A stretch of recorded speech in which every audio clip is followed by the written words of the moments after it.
aking YouTube channel, Quezon Province Realty TV. Okay, it's me again, Miss Geraldine Villarasa.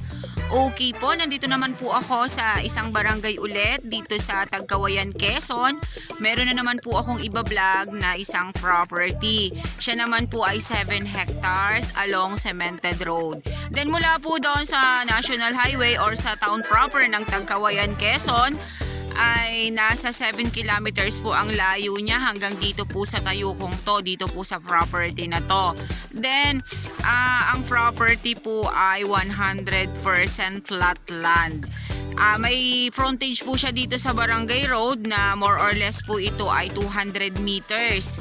Then, eto na po ang 7 hectares ng Tagkawayan, Quezon. Tara po, samahan nyo po akong bisitahin ang loob nito. Okay, dyan pa lang po sa bungad, ayan, makikita na po natin, meron na po ditong kable ng kuryente. Kaya po wala po tayong problema about sa electricity. Then may pa konti-konti po siyang signal ng telepono. Ano po, napakarami po niyang nyog. Then ang kagandahan po ng property na to ay ayan, ang kalsada po ay nandito pa rin po sa gitnang to. Ayan, meron pa rin po dyan siyang cemented road sa may gitnang yan. Din yung kabilang side na yon ay kasama pa rin po yan sa 7 hectares ng Tagkawayan, Quezon. Ayan po, eto po ay left and right po dito sa kabilang side na to ay property. Ano po? Ayan, napakarami po niyang nyog. Meron po siyang ilang pitak ng palayan. Then, ang kagandahan po ng property na to ay nakapangalan po mismo doon sa nagbebenta or doon sa may-ari. Ano po? Then, isa pa pong napakaganda nito dahil malapit po siya or magiging gilid po mismo siya ng National Highway or yung bypass road po na papuntang Labo, Camarines Sur. Napakaganda po nitong i-subdivide sa totoo lang po kasi talagang siya po ay pinagpala sa kalsada. Napakahaba po ng frontage niya dito sa Barangay Road. Ano po, tara po at pupuntahan pa po natin yung ibang side para po makita natin. Okay, ito pa rin po yung kabilang side. Sa loob po nito ay may farm. Punong-puno po talaga siya ng nyog. Ano po? Nasa 1,500 kapuno po ang nyog dito sa area. Yun po ay estimated ko lang. Pero talaga po siya ay punong-puno po ng nyog. Nga lang, syempre po, yung ganito kagandang property at kalinis ng titulo, ay alam na po natin na ito po talaga ay medyo pricey. Ano po? Ayan, may mga naghahanap din po ng mga buyers na ganitong klase ng lupa kahit po siya ay mahal, kahit po siya ay pricey, okay lang.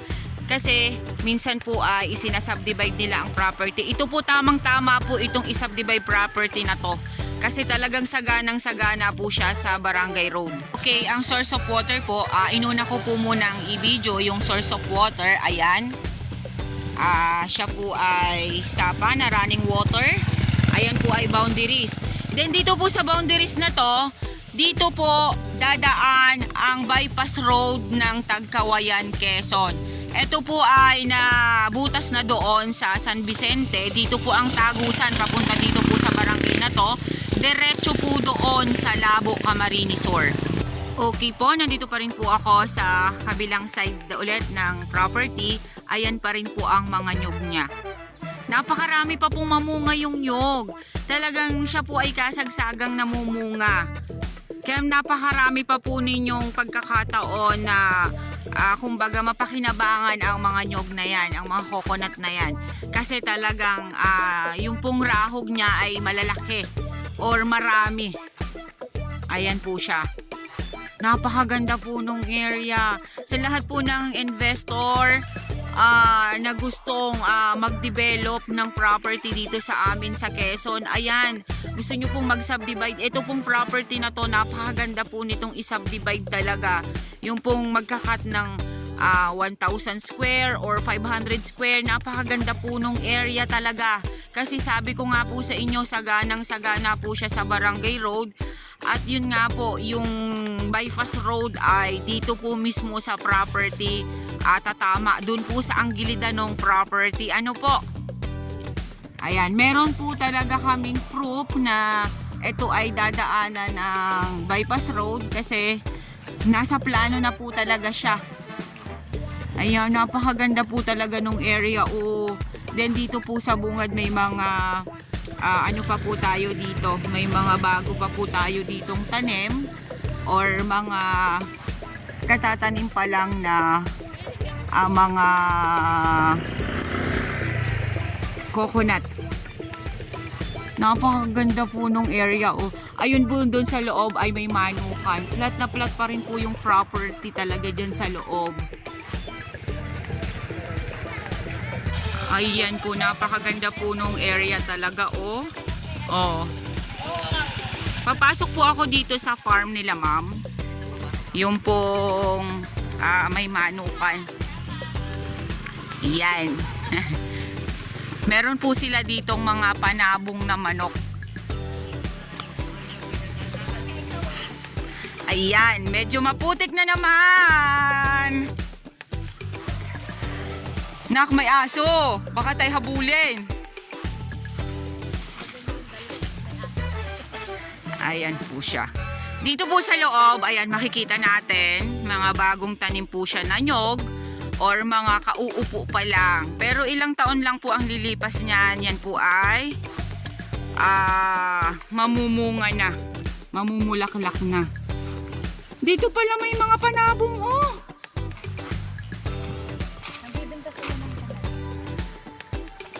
Okay. Sa mga bumibili po ng mga panabong na manok, ayan, sila po dito ay may farm po ng manok dito na panabong. Naku po, pag napanood dito ng pinsan ko, sasabihin nun yung nagre-request sa akin ng manok. Ibili mo na ako ng manok dyan. Ayan po ang mga panabong nilang manok dito. Ayan, bali po dalawa po ang ini-endorso ko sa inyo, yung property at yung mga manok na panabong. Ano po? Ay, napakaganda ng property nini. Ano? Talagang maganda ito sa subdivide na. Oo. Kaganda niya, Flat na flat po talaga yung area, Pero syempre po, hindi naman po talaga lahat ay perfect. Meron pa rin naman po yung medyo kaunting pa-slant. Hindi naman talaga po siya totally flat na flat. Pero ito lang naman pong side na to, medyo nagganon lang po siya ng konti.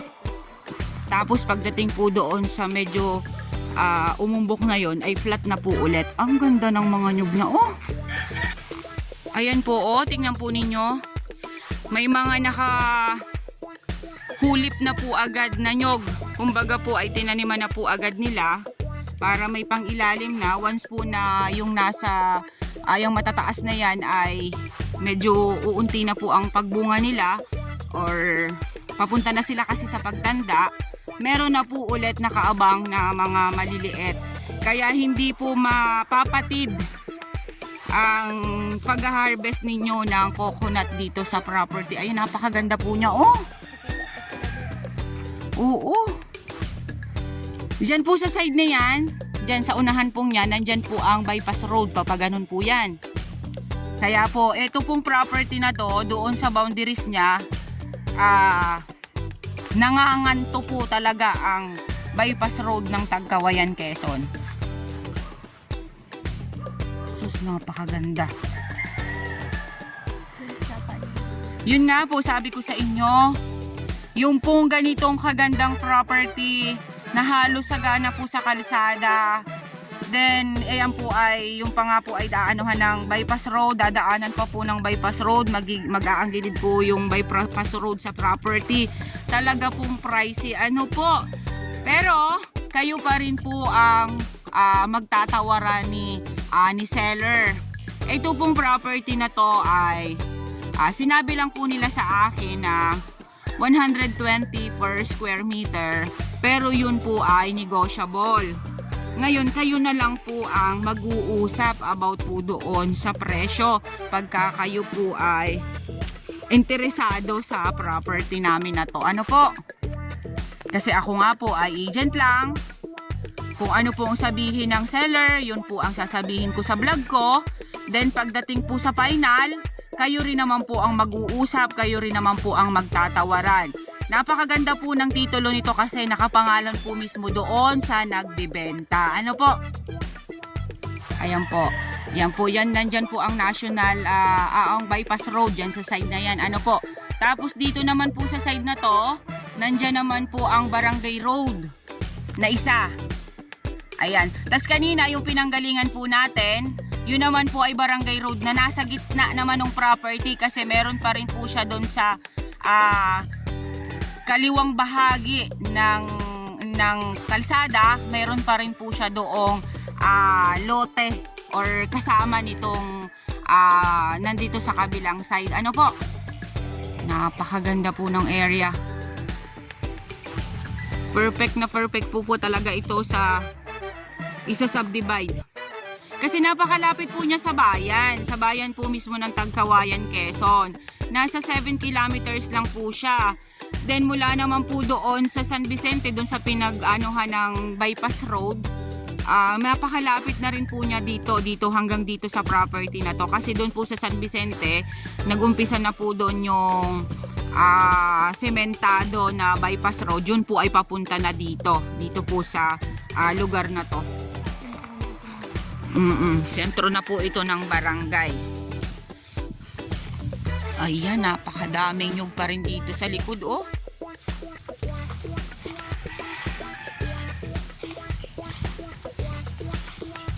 Ayan po, oh. Napakarami pa rin pong nyug. Ayan, hindi ko na po maiikot ng buo ito. Ano po, kasi talagang malaki po ang 7 hectares. Kung saan lang po ako madala ng aking paa at saan lang po maiikot ng aking camera ang video ko, dun lang po talaga ako kasi medyo pumaputik. At saka yun nga po, ang 7 hectares po ay napakalaki.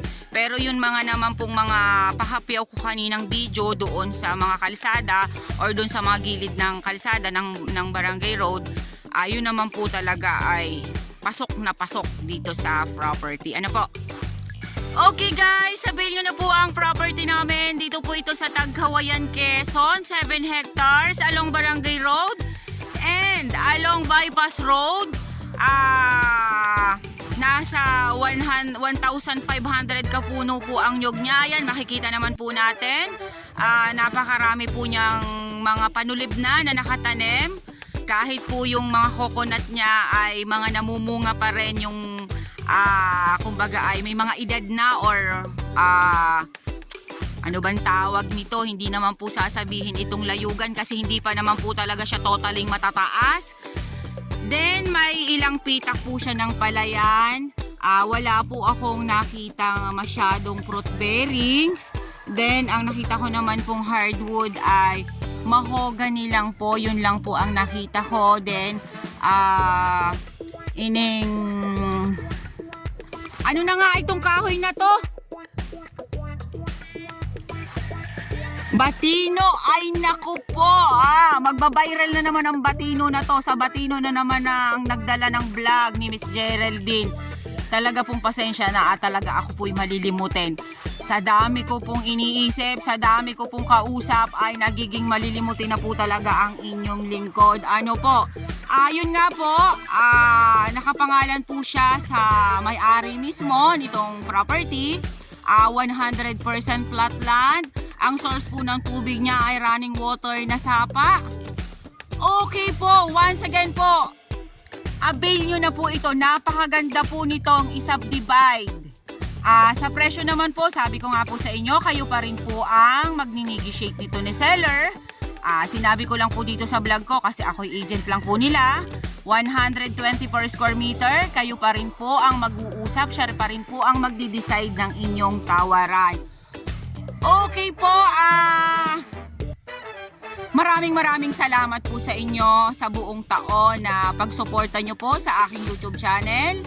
Sa mga buyers na nag-avail na po sa akin at sa mga buyers po na nagtitiwala pa rin at magtitiwala sa akin, maraming salamat po sa inyo.